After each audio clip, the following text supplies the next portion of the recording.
But what about socialization? You've heard it at every family dinner, every checkout line where somebody asks where your kids go to school. The second the word homeschool leaves your mouth, here it comes, eyebrows and all. It's the one that stops you cold, isn't it? Not because you don't have an answer, because underneath it pokes the exact fear you're already carrying. Am I going to make my kid weird? Am I locking him away from the world? I want to take that fear apart for you, honestly, because I've stood on the other side of it. I taught in a public school, real classroom, real years, gave the tests, sat in the meetings. So when people tell you school is where kids get socialized, I know exactly what they're picturing, and I know what it actually produces, because I watched it every day.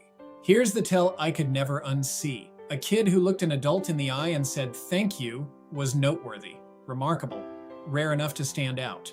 Now, I have to say this next part carefully, because it matters more than anything else I'm going to tell you. That is not the kid's fault, not even a little. Those were good kids, kids I loved. The problem was never the children.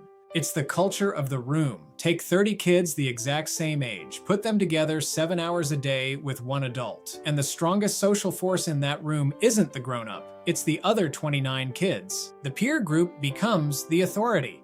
Children end up socialized mostly to each other, and a room full of same-age kids teaching each other how to act produces something pretty close to the opposite of how you'd want a person to behave out in the world. And anybody who's spent real time around homeschooled kids has felt the flip side. When a homeschooler walks into that building for a co-op class or a sport, they often read as strikingly more at ease, more polite, more comfortable talking to an adult like a person, more themselves. Again, not because they're better kids, because they were socialized in the real world. Mixed ages, actual conversations. I watched one of my own kids feel the grind of that atmosphere. Come home a little smaller than he left, worn down by a room that rewarded all the wrong things. You know your child. You can feel it when the environment is costing more than it's giving. You're allowed to trust that. So what does real socialization actually take? Here's the good news nobody mentions when they raise that eyebrow. It's almost the easy part. Mixed age is the feature, not the bug. The real world is mixed age, your workplace, your church, your family table. Manners are caught from adults, not peers. Homeschooling puts more grown-ups in range, not fewer. And you're not isolating him, you're choosing the room. Co-op, church, sports, the library program, the trip to the hardware store where he has to ask the question himself. Socialization isn't a building, it's people, and the world is full of them.